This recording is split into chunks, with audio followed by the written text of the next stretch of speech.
వరంగల్లో మరో chain snatching. గిర్మిజిపేట Radhika theatre సమీపంలో ఓ మహిళ మెడలో నుంచి 2.5 తులాల బంగారు పుస్తెలు గొలుసు దొంగలించిన గుర్తు తెలియని వ్యక్తి స్థానిక ఇంతేజార్ గంజ్ పోలీస్ స్టేషన్లో ఫిర్యాదు చేసిన బాధిత మహిళ సూర్యదేవర లక్ష్మి కేసు నమోదు చేసుకుని సీసీ ఫుటేజ్ ఆధారంగా కేసు దర్యాప్తు చేస్తున్న ఇంతేజార్ గంజ్ పోలీసులు.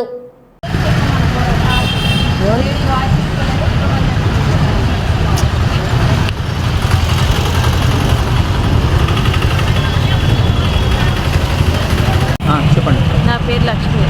నేను డాక్టర్ గ్రూప్ మహిళలకు డబ్బులు కట్టడానికి వస్తాను. వస్తుంటే వాళ్ళు దొంగ వచ్చి పుస్తకాలు గుంజుకొని వెళ్ళిపోయారు. ఎక్కడ? గిర్మాయిపేటలో మాస్మలి స్ట్రీట్ దగ్గర అక్కడ జరిగింది అన్నట్టు. మార్నింగ్ 11:30కి అట్లా. అక్కడనే ఇక ఉండేసరికి పోలీసులు ఇట్లా 1000 ఫోన్ చేస్తే వాళ్ళు వచ్చారు. వచ్చి వాళ్ళు పోలీసు వాళ్ళందరూ వచ్చి సీసీ కెమెరాలు అవన్నీ చూసి ఫుటేజ్ ఇట్లా తీసుకున్నారు. ఇంకా వాళ్ళు చూసి దొరకబట్టిస్తామని చెప్పారు. బంగారం ఎంత? 2.5 గ్రాములు. 2.5 తులాలు. 2.5 తులాలు. మీరు అంటే ఎటువైపు నుంచి వస్తున్నారు? నేను గ్రూప్లో డబ్బులు కట్టేసి ఇంటికి వస్తున్నాను. అతను ఎదురుగా వచ్చాడు. వచ్చి గుంజుకొని వెళ్ళిపోయాడు. వెనుక నుండి వచ్చిన ఎదురుగా వచ్చాడు.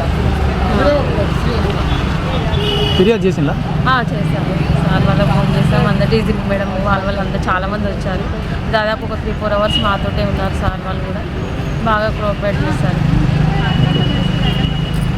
ఈరోజు అరౌండ్ 11:30-11:45 మధ్యలో మార్నింగ్ గిర్మాజిపేట నరసింహారావు హాస్పిటల్ గల్లీలో వన్ అన్నోన్ అఫెండర్ బైక్ మీద వచ్చి బ్లాక్ క్యాప్ వేసుకున్నారు.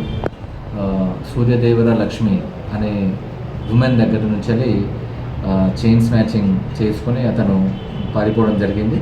సో మేమన్నీ కూడా సీసీ ఫుటేజెస్ వెరిఫై చేస్తున్నాము. We have close. డెఫినెట్లీ కేసుని వెరీ సూన్ డిటెక్ట్ చేస్తాము. ఒకే వ్యక్తి